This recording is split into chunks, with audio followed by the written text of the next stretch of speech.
Welcome to the second edition of the Keep It Brief by Crimson King. All right, so just to refresh, I used to do articles on Reddit 2 a week every Thursday. I'm looking to aim that content in a way that's a little bit easier for folks to consume, so I'm doing videos now. Ta-da! Here you go. Unfortunately, I lack editing skills, so all you're going to get is a slideshow and some random stuff coming through. Got word this morning that I was rejected for the content creator program, which I'm cool with. I mean, the content that I've made is more for the players than for anybody else. I'm looking for, confirmation and gratification, of course, but I don't need that from Eve Echoes or from NetEase proper as it stands. So you're going to get Rebel content from here on out. I'm not going to apply to the content creator program anymore. And I'm just going to make this for folks to have fun with, and for me to organize my thoughts and stay busy, honestly. So let's get into it. The CFO report for Team Tuna. At present, my personal wallet is about 12 million. I just invested in a couple new ships. Corporate wallet is down to 3.4 bill. We just paid rent. Expenses are actually up from last week to 5.1 bill for growing. So we've got to earn back up. We've got enough assets that I don't think that's a major deal. As far as assets in play, we don't really have much. Most of the assets that we're investing in are going to our team members. And Tuna's pilots are buying a lot of the stuff that we post onto the market, which is nice. I'm hoping that they're reselling it to, make them money, give them a bit of a profit from, everybody working together. But there's really no telling how that's going without watching the wallet like a hawk, which I refuse to do. I already have a job. I don't need another. Assets and investment, we've got 1.45 bill, not including the gravitational wave graphs and stuff that I've set aside for future operations. As always, there's a lot of metrics that aren't pictured in this splash page. You can read those at your leisure. Yeah, let's move on.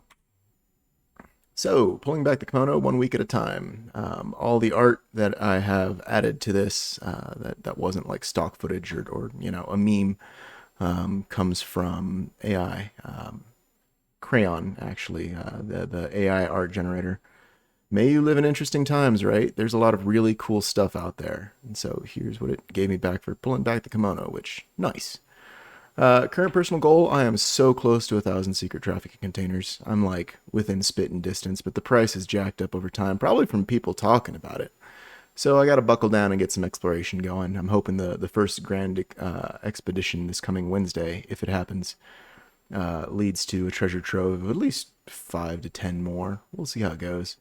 Corporation build program, I have a collection of blueprints that I've gathered over the years, and I'd love to see them built and actually used. Let's see, Ostingale build-up, corporate operations. I've been pointing folks towards Ostingale as sort of like a newbie-friendly, like, hunting ground. It's a great ITC compared to the others.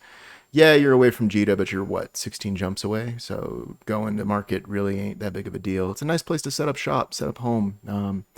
Hopefully hunt some ratters and hunt some miners around there.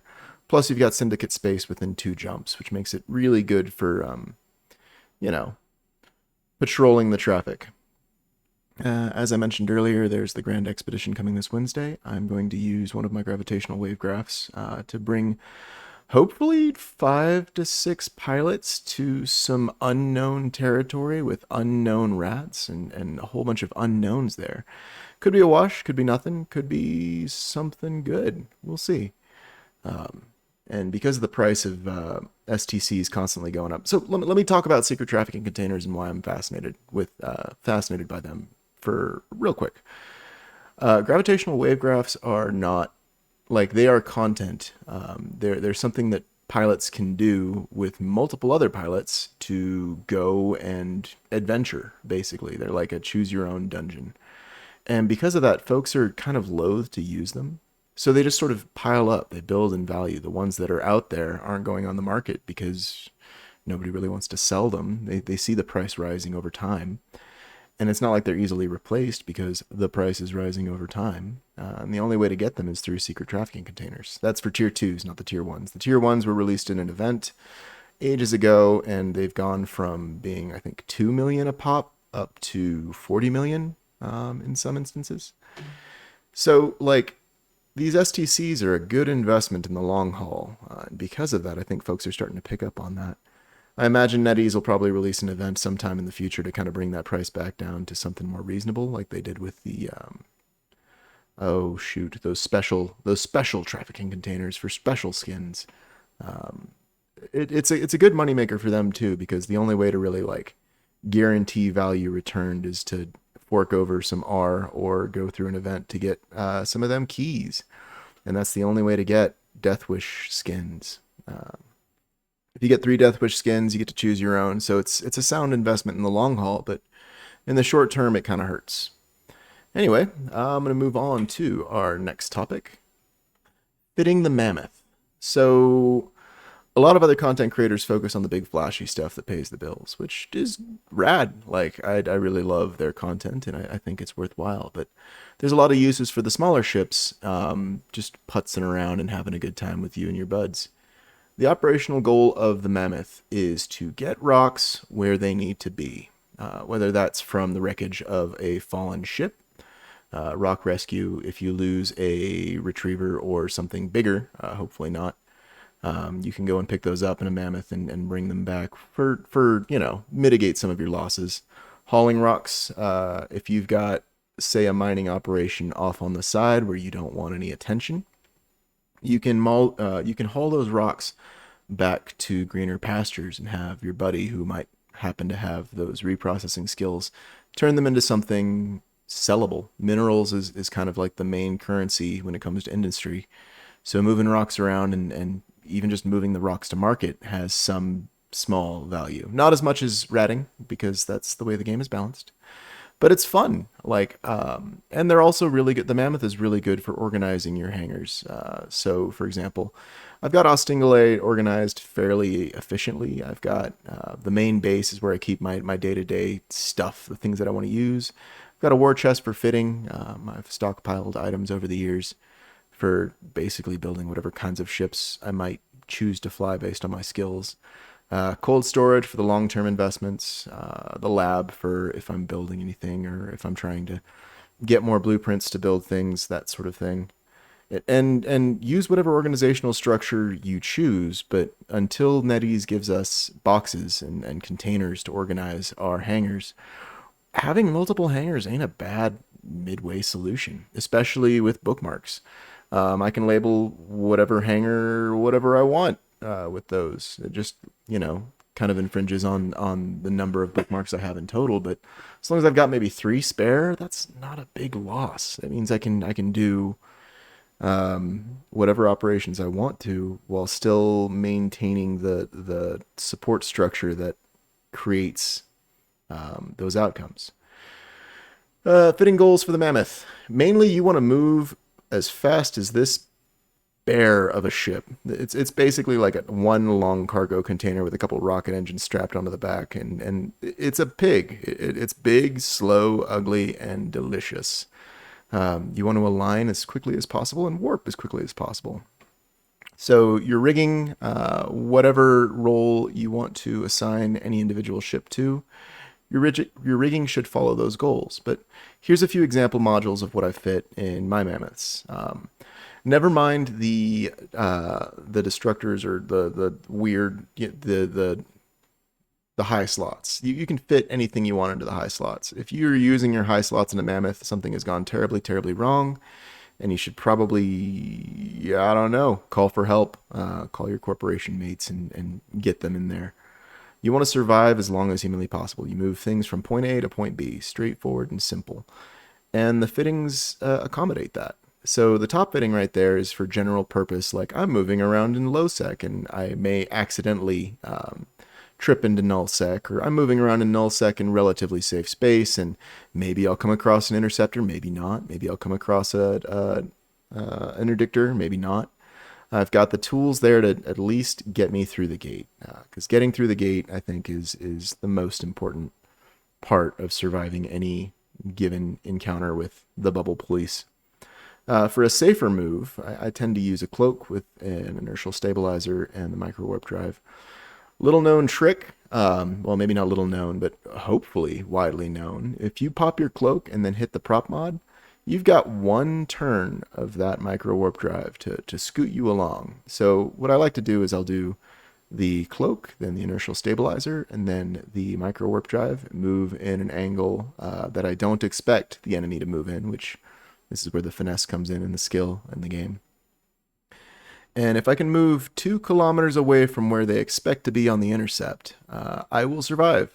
I'll be slow as heck, but I will survive and carry the rocks on to the next place. Why you might want to fly the Mammoth as opposed to the Wreath is if you're balling on a budget. It's utility for organizing and moving things around between your different hangars.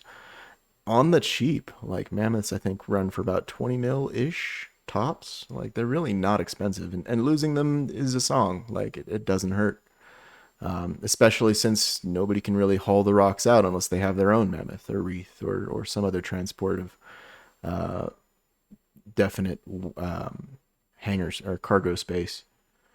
So it's one of those ships that's underappreciated and deserves a little bit more love, just in terms of like fun. It's fun to try and take these janky, not top tier ships and use them for strategic effect.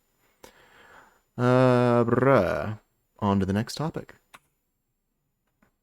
So one of my favorite things to do is not rat. Ratting is fun in its own right, especially if you're punching above your weight class, but that problem's been solved. If you want to rat, get a battleship, get your ISK income, and make the money.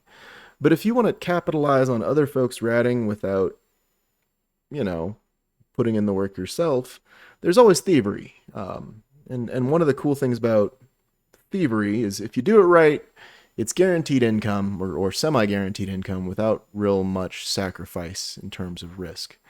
Best ships for loot ninjaing, in general, from what I've found, the Magnet, the Probe, the Noctis, the Imicus, the Nereus 2.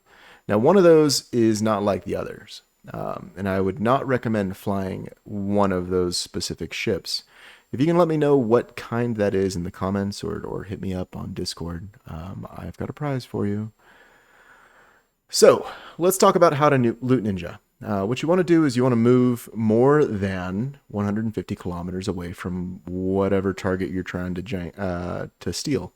In this case, in the upper right-hand corner up there in Stackmon, it's a frigate wreck. I've got some very, very dangerous tier 3 rats out there on the base. I'd routinely clean that out. But those frigates, for example, let's pretend they're players. You've got this horde of player characters, no bubble in sight, and all of their stuff is beyond 150 kilometers. Well, what you do is you save your current location as a bookmark, and you set your autopilot for that bookmark. Don't actually fly to it yet. We're going to get there. And you warp in, you grab the goods, you hit proceed with autopilot, that little arrow up there, either en route or as you get there. If you want to try and push your luck, grab a few more things, then probably should. And what'll happen is it'll flip your ship around, warp you right back to that bookmark. So you can jump in, jump out, jump in, jump out. I'm going to post a link in the doobly-doo for a Venomune video demonstrating that technique. He did a great job with his stabber there. Other places to loot thief, especially at the moment. There's a lot of drama surrounding some of the new anomalies that have come out, but this technique is perennial. Like, you can use it whenever. You want to get in fast for as long as you are safe, and then you want to cloak so that the enemy can't target you. And if their interceptors come in close and drop your cloak, okay, well, you lost all that loot, but at the very least, you've cost the enemy that loot, potentially. Or you get out safe. You get to carry the goods. So in nihilist space and compressed space, it's really fun not having warping as an option. And it really raises the stakes in terms of loot ninjaing, but it's a fun and good way to turn other people's trash into your treasure without any other work. You just find the place. And it's not like those places are hidden, Clordelore, or some of the other high sec havens. Go and steal their tier 10 stuff. Even if you can't use it, steal it and then reprocess it. Break it down into minerals. Get as much value out of that as you can. I highly recommend scrap reprocessing as like one of the earlier skills, just because it's universally useful. And this is just a play style that maybe you'll enjoy, maybe not, but it's one that I've enjoyed for the last 2 years. All right. Now for the semi-think piece of this, keep it brief, the industrial grade. So for this segment and for future industrial grade segments, I'm going to talk a little bit about some of the cool things you can do with industry. You're not going to make great money at industry, not in the short term. Definitely not. It's one of those long game kind of play styles. Small secret, though, something that folks don't seem to realize, especially when selling their loot on the market, is that the players set the prices. So if you own all of the goods, for example, Sun Chaser navigation systems are off the market at the moment because folks have been buying those up left and right, investing in the long run. I'm going to be clear here. I do not own the market share of the Sun Chaser navigation system. Someone else does, and maybe multiple someone else's do. But there ain't many out there, and because of that, people get to name the price. The same is true for Skip the Black Cat. Skip the Cat is a completely and totally useless item. It serves zero purpose outside of the events and story events that come through from NetEase. As such, players have set the price to whatever they want. I've seen them sell as high as 100 million ISK just because everybody likes cats. I've also seen them sell as low as around 4, 5, I think, when they first dropped. There was a special attraction to this item out the gates, and it's one I've kept an eye on for ever since they came out for a hot minute. Even though they serve zero purpose whatsoever beyond holding value, and the value is something that people ascribe to it as they will. So ways to manipulate the market. The big one is owning the market itself. If I have all of the goods, if I were to go through and in my infinite wealth, which I'm not rich enough for this kind of thing, but maybe one of you guys out there with trillions is rich enough to do this. If I were to go and buy all of the tritanium off the market, every single ounce, every speck of tritanium I now own, I could set the price for it at whatever I wanted to. I could set the price at 5. I could set it at 6, 12. Currently, it's stable around 2, dipping into 1 every now and then for folks looking to get rid of the goods right quick. Don't do that with tritanium. It's not a good market. Anybody can get trit for nice and easy. But there are other minerals out there that people do this with, and it's fun to watch. Noxium is one that pops up on the regular. Morphite and some of the rarer ones less so because everybody knows those carry value. It makes it a little bit harder to play with them. But there's a lot of other items on the market, ships, for example, or modules for those specific fits that will get bought out, especially in times of war. In times of war, you want the other guy to pay the bill, not you. So you buy low and sell high. That is marketing 101, right? Anything talked about in media tends to go up in price. This is something I've noticed from when I was writing articles, but also to what other people make for Eve Echoes, the other content. If Benzie puts out a video about a specific ship, I'll notice the price rise. It's one of those things that, you just kind of pick up on. Even saying an item is bad, even saying an item is utter trash, people want to know and find out for themselves. They'll give it a try. So keep an eye out and pay attention to what people are talking about, because whatever folks are talking about, probably worth something more than it is in the moment. And then there's always jokes and meme sales. That's kind of what the story items are, just in general, because again, they serve absolutely zero purpose outside of story missions.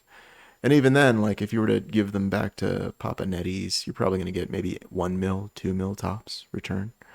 Better to save them and invest and have a good time with your friends. There's some special in cases, and I talked about them a little bit earlier on. Secret traffic containers is the first one that comes to mind, but there are a few others that have inflated utility over time. And there's always new item chaos. No one knows what an item is worth until it's been on the market to soak for a bit. The first thing that comes to mind in that respect is auto salvagers. When those first dropped, they were expensive because they were super rare, which that was fair. But the price went up and the price went up and it kept going up, even though they serve almost no utility beyond providing and allowing for laziness. You turn them on, you let them bring in the goods, and you don't have to be within, you don't have to manage your ship.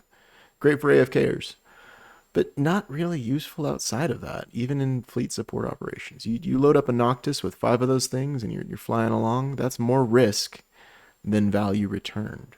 I tend to use the Noctis for exploration or fleet support and other roles and other means.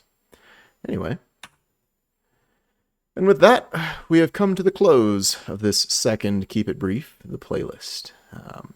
First on the list is Benny and the Jets. It's a remixed version that I thought was the best track on an Elton John tribute.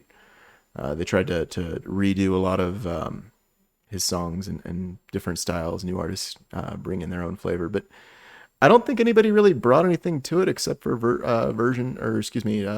Pink and Logic on the Benny and the Jets version. Dr. Worm is one of my favorite wake-up songs. Come On Eileen is just a general classic. For Elise is a feel-good. Toba the Tura is one song from a concept album that, man, it's good. And then I don't know how to say that from Kikuo. I know it translates to Love Me, Love Me, Love Me, but it's another fun, cheerful, upbeat romp. I'm going to throw one more song into the doobly-doo that can't be included in the playlist because it's only on YouTube, but it's Feels Like I Only Go Backwards, covered by the Arctic Monkeys, which fits the mood for this week overall. And with that, we have come to the close of the Keep It Brief. Hopefully I managed to keep it brief.